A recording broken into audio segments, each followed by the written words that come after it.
Hey there, welcome to Ruby Wellness Academy. I'm Nancy Ruby, and today's posture in our Yogapedia index is Virabhadrasana 1 or Warrior 1. So let's begin by facing the long edge of the mat. This is what I find to be the safest way to get into this pose. I'll show you a little option at the end, but we want to go wide, facing the long edge so we can feel what it's like to open our hips in a straddle position. Okay, we want to feel grounded, we want to feel safe, and we want to make sure we get all four corners of the feet well placed on the earth. From here, we're going to move from the pelvis. So instead of just turning your foot, place your hands on the rim of your pelvis and notice that you can swivel your pelvis right to left. And as you do that, keep your thighs back. So rather than dumping the hip forward, okay, we're going to learn to keep the thigh bone back in the hip socket. That's so much healthier for the joint. So from here, I'm going to turn to my right, but from the pelvis first. So I turn the pelvis, I'm going to even turn the torso, and the whole leg follows. And when I turn, then I want that heel, knee, and hip joint all in line. And then I'm going to take my back foot and let it flow out a little bit because the back leg is turning in, right?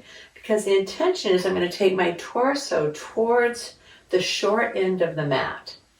Now, one of the misconceptions is about turning the pelvis so that it's square to the short end of the mat. And that's not really biomechanically possible unless your hips are super open.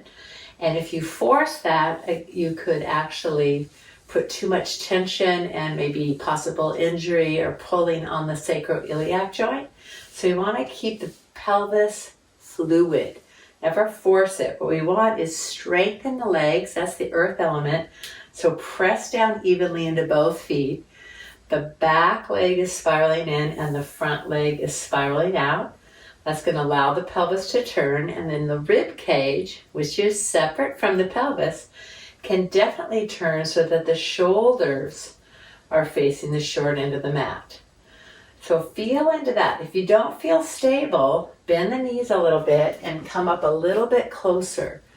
So before you even go any further in the pose, you want to make sure that you've got your feet well earthed. The front heel is lined up with the back heel. And sometimes you'll hear the front heel lined up with the arch.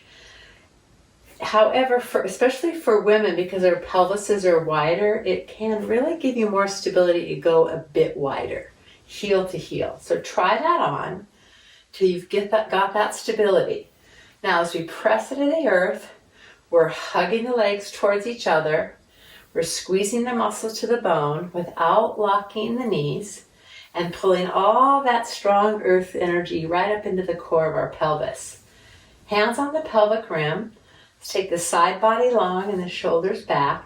Now as that happens, there's a tendency to blow out the solar plexus.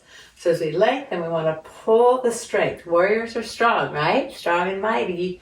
So we're going to pull the front ribs in and keep that strength at your core.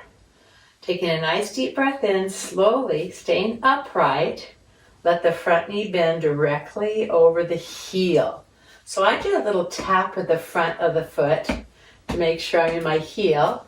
We'll often see this go way out here and then all the weight's forward and the back heel's not grounded. That is not the pose. We want to get the weight into the back leg, our anchor, and float that front leg over the ankle.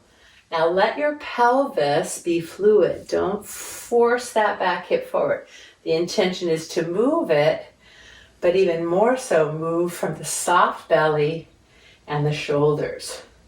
This is getting a lot of opening, the back thigh and hip. You want to keep the pelvis drawn down from the pubic bone so you have that lovely lumbar curve. This is a natural curve of your spine.